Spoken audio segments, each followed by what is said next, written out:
That's right. It was test day. Finally, the day has come. Oh man, we were thrashing all night last night till like 2 a.m. you guys. What's going on? Welcome back to the channel. Welcome back to NezFab. And welcome to a tired individual. So the car is pretty much 99% done. There's a couple parts that I was missing to make the new AN upper radiator hose, but it's testable. Obviously, that's nothing that's going to affect testing. So we're packing up, loaded up, getting ready to head over to Bandimere all-day test event. So said we'll get the cameras and stuff back out once we arrive at Bandimere. So stay tuned. Okay, before we get into this video, which might be kind of a long, lengthy video, when you guys caught up during this video, I slack on editing, I slack on getting the content out, and I apologize to you guys that kind of are dedicated to watching the channel and, you know, really look forward to the videos coming out. So I'm going to get better at doing that. So right now, what you're about to witness is the first pass, test pass of 2023. Throughout this video, it's going to be kind of like a mashup of everything to kind of get you guys up to date. So it will be including our the IFO event that we participated in, and then PSCA Race 1 that we participated in. So as the video progresses, I'm going to chime in here, chit chat a little bit, and fill you guys in with the video. So welcome back to the channel. Thank you guys for watching, and let's watch this horrible test pass.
Okay, well, what you guys just saw were two horrible test passes.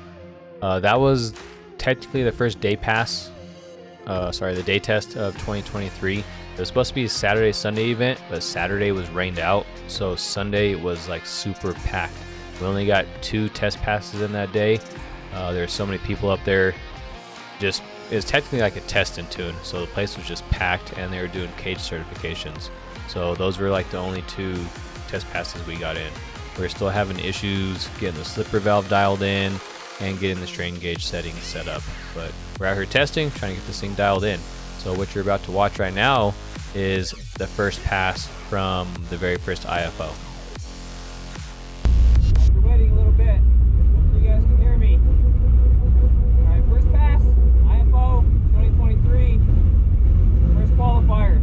So, first time I ever raced an IFO. So, the car's like 99% ready. So, my clutch slipper isn't working, so I'm gonna have to use my old trusty. Hopefully I can get that thing to slip. So, see how it goes, boys. And girls, you're watching. Ladies and gents.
Well, unfortunately, IFO didn't go as planned, you guys.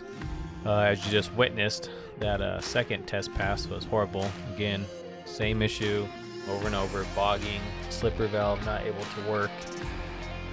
So, unfortunately, we lost the rest of the footage from this day, but all the footage that we would have had was just footage of you guys see me tearing apart the car.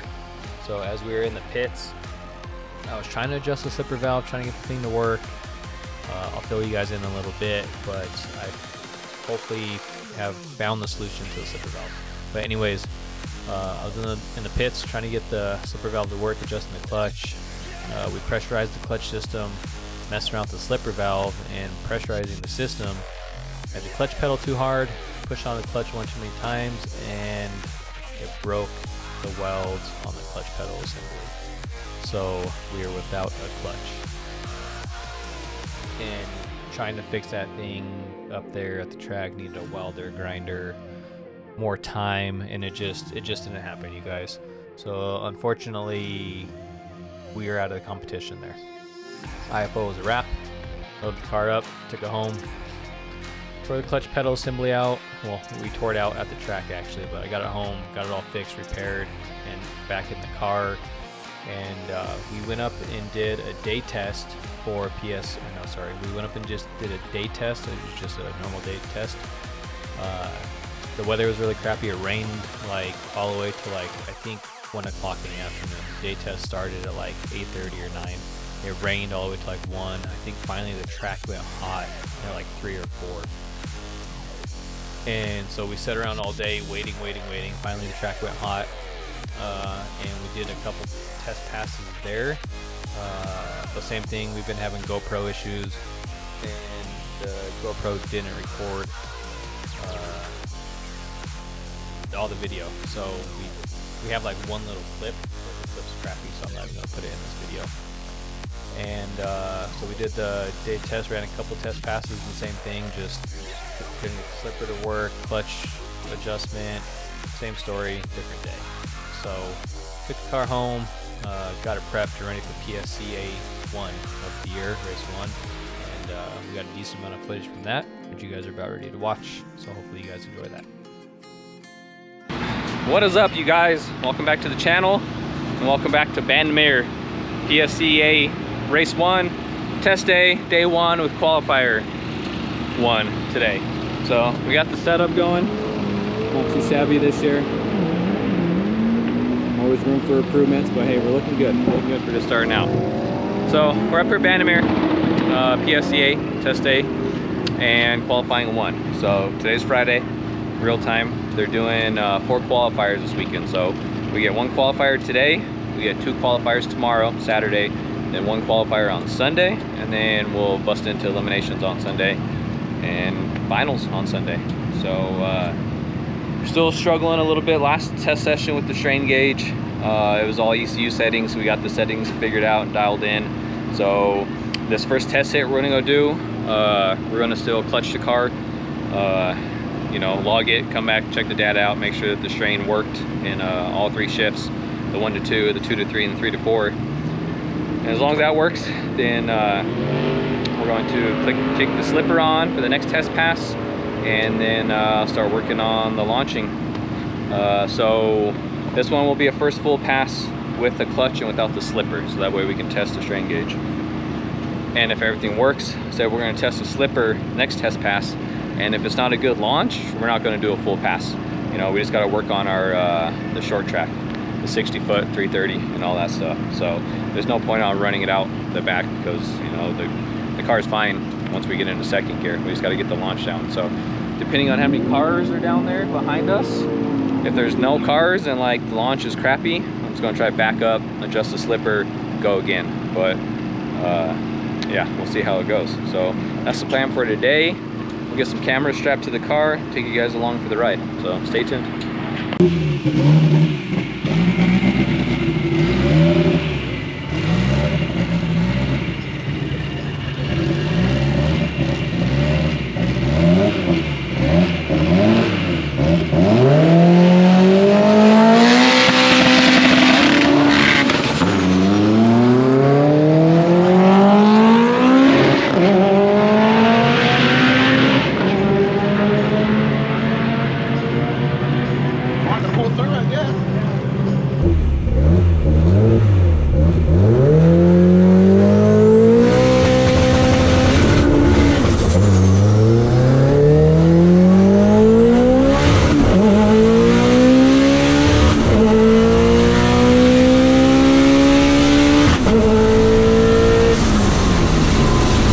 That didn't look right, did it?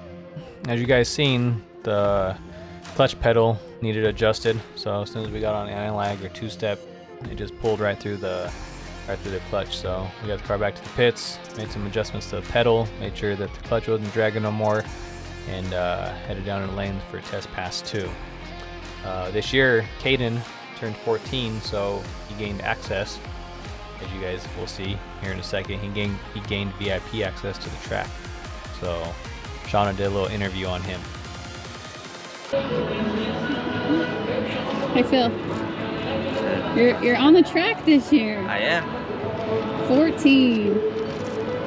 How's it feel? I mean, I feel like, you know, I'm like the VIP right now. Yeah, Crazy. you are VIP. And look at Kaylee way over there. I wonder why she doesn't scoot further up.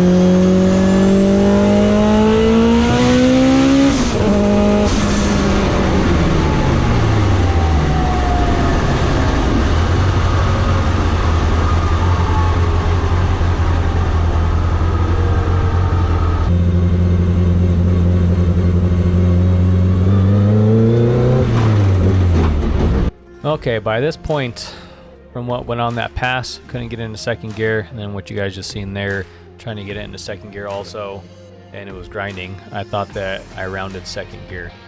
So we've been also having dog box issues, getting a strange setting set up, messed up some gears, had to pretty much rebuild the whole transmission. But I was thinking that second gear was toast. I was so frustrated. I got back to the pits and I pulled up straight to the trailer. I was just going to throw the car on the trailer and take it home, pull the transmission, and swap second gear. I had a brand new second gear at home, but this would have been quicker just to take it home and swap it as opposed to pulling the tranny out there. But luckily I was able to just make a cable adjustment and it was fine. I was able to take some slack out of the cable and we were able to get that thing into gear. So we went on to the next round.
About staying up on the video stuff while I'm up here actually racing and competing. To get too focused, too in the zone, so I apologize to you guys. I gotta get better at being able to race the car, focus on the car, but try to record too. I'm sure you guys understand though, especially, you know, second season with the car. So, you know, still trying to get it figured out. We're baby steps, man, we're getting there. The car's getting there, we're getting there, but this is what we're running into right now. So you guys can't tell right away, that's the rear end out of the car. So this car did have a 3000 GT rear end. How many hits and stuff that are on it, I don't know. I'm assuming this thing's been abused for a while. So, and then I got it and I've abused it more. I think at least minimum 40 hits I have on the car, minimum. I'd have to go back and try to count and figure it out, but I think we're already at like 15 or 20 this year. But yeah, see if I can, it's going to be hard to kind of see in there. See if I can get the sun to help us. You guys can see in there. Oh wait, you know what? We got a light on. So, you guys can tell, it's not supposed to look rounded over like that. So, this is the viscous LSD out of the rear end. The axle looks great, which I don't know where the other piece is because we've just been thrashing. The axle looks great, but that not so much. So that last pass, turn the slide off. That last pass, it launched, did all right, 1.860 foot, but then like I felt the car. I didn't hear no pop or nothing really, but like I can just tell like I wasn't being pushed anymore, if that makes sense. So yeah, so like that axle stripped out would probably cause the other rear end, the other side, the passenger side, to kind of do some funky stuff. It stopped pushing me, and I was like, huh. I shifted, grabbed the next gear, and got back into it, and everything sounded and felt fine. So I just ran it out. I think we ran like a 10 something at 155, 154, which hitting some PBs on mile per hour, and the mile per hour would be a lot better if the car would just stay together and move. So grabbed my slip, came back on the return road, was not sounding good. And then when I turned into the pit spot, it sounded even worse, which makes sense because when you're turning the car, you know, the LSD, the viscous couplers having to work, the inner tire is turning slower than the outer tire. It's like it was really noisy. Noisy. Jesus, I sound nosy. So yeah, it was really noisy. So did a couple testings here. I mean, all the tires were still spinning and stuff, but just when you put pressure on it or you put torque down on it, it stopped moving. So that's where we're at right now. That's what we're up to. We're trying to source another rear end, but 3000 GT rear ends aren't that easy to come by. I got four bolts sitting at my house, but those things just can't handle what we're trying to throw at it. So that's where we're at right now. That's an update. More updates to come, you guys. Thanks for watching.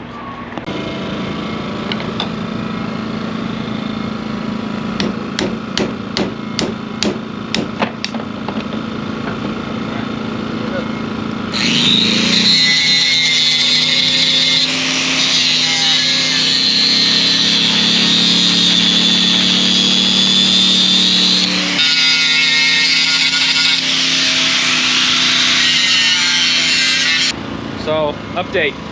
We were able to find the rear diff. Seth had to run all the way up to Cheyenne to get it, but we got it. And for it to fit in the DSM subframe thing, we had to hack off these ears. So, came with the 4-wheel steering pump, which I've set it over there. So, got that out. I ran to O'Reilly's while Seth was headed to the track. Got a freeze plug, so we got done modifying it. So now it should be time to slap this thing back in. Let's go.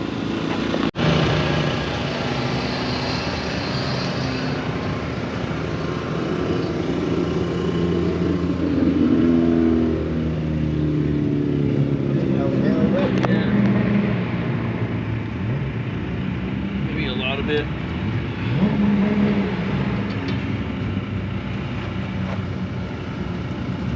How's it going? Yeah, it's going. A lot of modifying.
Well, pretty frustrated after this pass.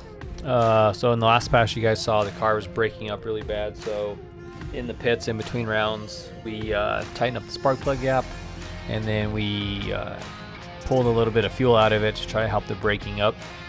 And we also, I messed around with the launch control in first gear to try to get the car to leave a little bit better. Well, as you saw, it did not leave better at all. And then I kind of panicked, pulled on the shifter too soon, which initiated the string cut, which caused an ignition cut. So like first gear just sucked, and then by the time I was able to get it into second gear and get the car kind of gathered up, it was just too late. Scott was out too far. So we pretty much costed ourselves the pass. As you guys can see, I'm pretty frustrated, waving thumbs down, pretty angry. But it just goes to show you how much determination, how much emotion and stuff this car puts on me, you guys.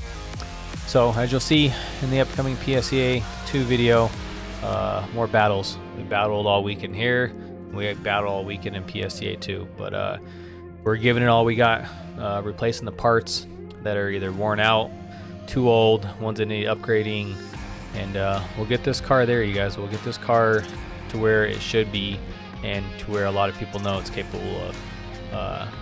So stay tuned. Make sure you guys keep your eyes open for the next PSEA video, because some stuff happened there, some PBs were set, and it was a good weekend. So again, thank you guys for watching. Thank you guys for subscribing. Thank you guys for supporting the channel. Make sure you guys share it, like it, comment. Helps out the algorithm. And we got to keep pushing. We're almost to 500 subscribers, but we need to get up to that 1,000 subscribers. So hopefully the channel can start making some money, and I can stop going broke trying to get this thing down the track. So appreciate you guys. Catch you guys on the next one.